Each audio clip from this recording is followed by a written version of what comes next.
The film opens with four bandits stopping a lone man on foot, cradling a baby. One bandit, Luis, holds him at gunpoint. The man hands over the baby, then suddenly guns down the others and turns his weapon on Luis. Shaken, Luis surrenders and returns the baby, only then realizing the man is blind. The stranger spares him and rides off with the horses and bodies. Soon after, Luis is captured by Alacran's gang. He was part of their crew, assigned to guard the road with Alacran's son, Hector. When asked what happened, Luis says a blind man with a baby killed them all. The gang laughs in disbelief, until Alacran coldly shoots Luis dead. Still skeptical, he sends his youngest son, Roberto, and two men to San Pedro to find Hector. Meanwhile, the blind stranger arrives in San Pedro and sees preacher Malone trying to drive away an old Native American man, Shaman. The stranger asks for directions to Los Portales, but Malone quietly cocks his gun. Calmly, the stranger warns him to drop it or die. Reluctantly, Malone complies. The blind stranger enters the saloon asking for whiskey and milk for the baby. The bartender, Ernie, tells him they're out of everything, but nervously offers his private stash of mezcal. As Ernie shakily pours the drink, the stranger senses that something is very wrong in this town. Inside the town church, Sergeant Hastings and his cavalry unit are holed up.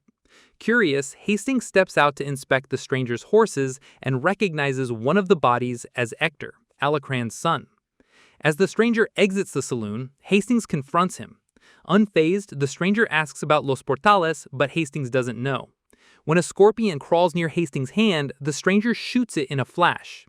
Still blocked from leaving, he draws a knife to Hastings' throat until Caroline steps in and diffuses the standoff.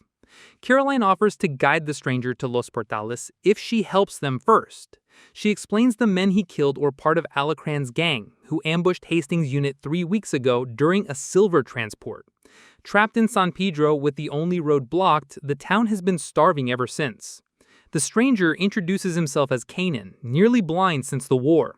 When Caroline asks if the baby is his, he says no. He promised a dying man, whom he shot, to take her to Los Portales.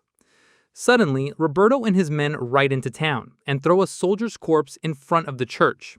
Holding another captive at gunpoint, Roberto demands the silver. Hastings tries to bluff, claiming that reinforcements are on their way.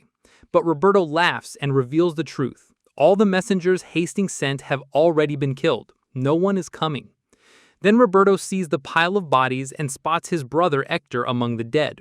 Enraged, he demands to know who killed him and vows to start killing townsfolk one by one until the killer steps forward. Canaan steps forward and guns down Roberto and another bandit. Roberto is thrown from his horse and pinned beneath it, unable to move. The last outlaw holds the captive soldier at gunpoint just as Hastings and his men rush out of the church. In a tense standoff, Canaan fires a precise shot, hitting the bandit's hand, and the soldiers unleash a hail of bullets, killing the outlaw. Suddenly, a hidden gunman atop the church bell tower opens fire, shooting Canaan and one of the soldiers. Amid the chaos, Roberto manages to climb onto a horse and escapes. A flashback reveals a younger Canaan as a cavalry soldier. His commanding officer shouts at him to fall back in line. The memory fades as Canaan awakens in a hotel room, his wounds already bandaged by Caroline. Canaan demands to know when to leave for Los Portales, but Caroline insists he must help the town first. He believes he already has. The next day in the saloon, Canaan confronts Hastings, accusing one of his men of shooting him from the bell tower. Hastings denies it. Still willing to help, Canaan offers to ride out for reinforcements but demands 10% of the silver. Hastings reluctantly agrees. Elsewhere, Roberto reports to Alacran about the blind man who killed their men. Alacran refuses to believe it, especially that Hector, a killer of 23, fell to a man in dark glasses. With 6 men lost, he sends one rider to Chaunto to summon Mackey's gang and dispatches his top enforcer, Bull, to San Pedro with one goal: kill the blind man. Back in San Pedro, Hastings brings Canaan to the church and shows him the silver, ready but not leaving until reinforcements arrive. As Canaan steps outside, he sees townspeople throwing rocks at Shaman. When Malone tries to drive him out, Canaan intervenes. The next day, as Canaan approaches his hotel room, he senses that something is wrong. Instinctively, he fires through the door and bursts in.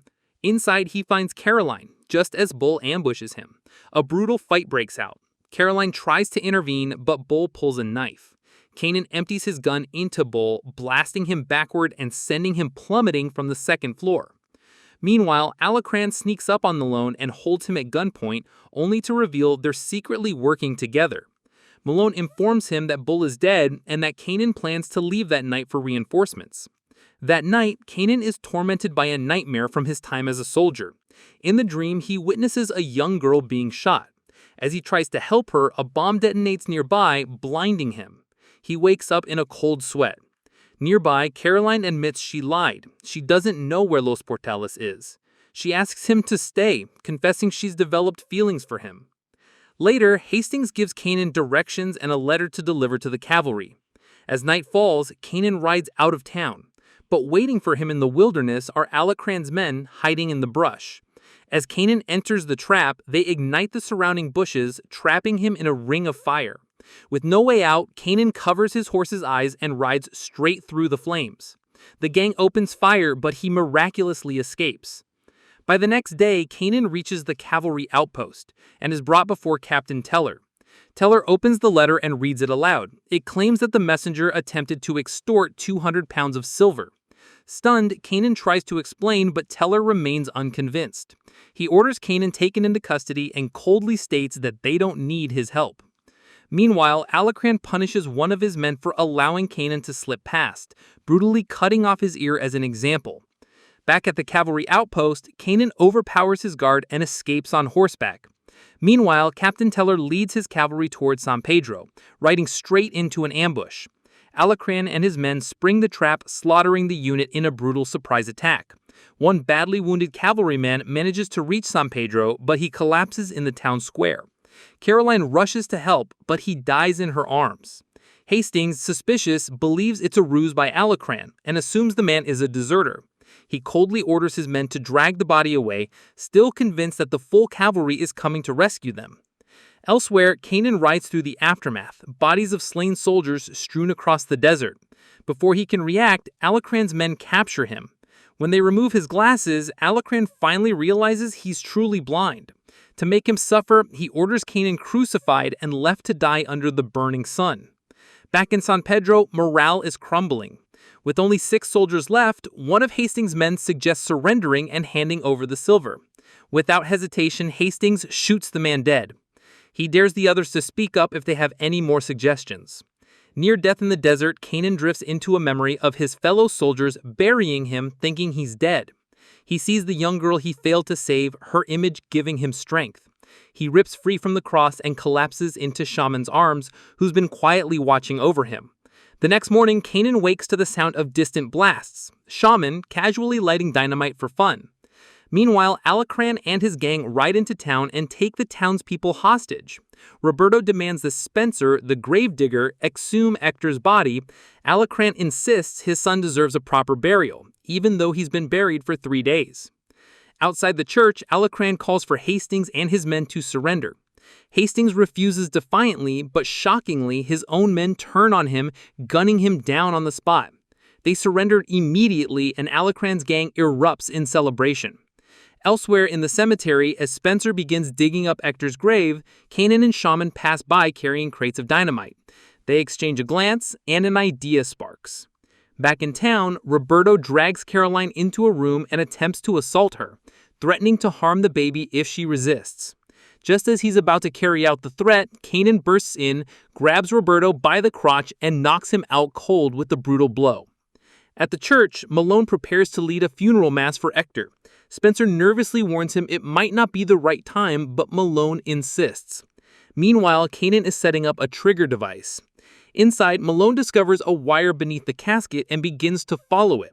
Shaman tries to block him, but Malone attacks and pushes past him. Realizing the casket is wired with explosives, Malone rips the wire out and rushes towards the church to warn the others. At that moment, Canaan fires a shot from the church entrance, hitting the crate of dynamite. A massive explosion tears through the building, killing nearly everyone inside. Alacran and Canaan both survive the blast and face off in the aftermath. In a brutal fight, Canaan manages to grab a gun. Using only his senses, he tracks Alacran by his foul stench and fires. The bullet lands true, and Alacran falls dead. Sometime later, with peace restored to San Pedro, Canaan prepares to leave. Caroline pleads with him to stay, but he gently refuses. He has a promise to keep. He leaves the silver behind so the townspeople can rebuild the church. Without looking back, Canaan rides off into the horizon, alone once again. If you enjoyed this video, don't be shy to hit the like button, and if you disliked it, hit the dislike button twice just to be sure. It would be best if you watched the whole movie. Thank you very much for watching. Please subscribe for more videos like this.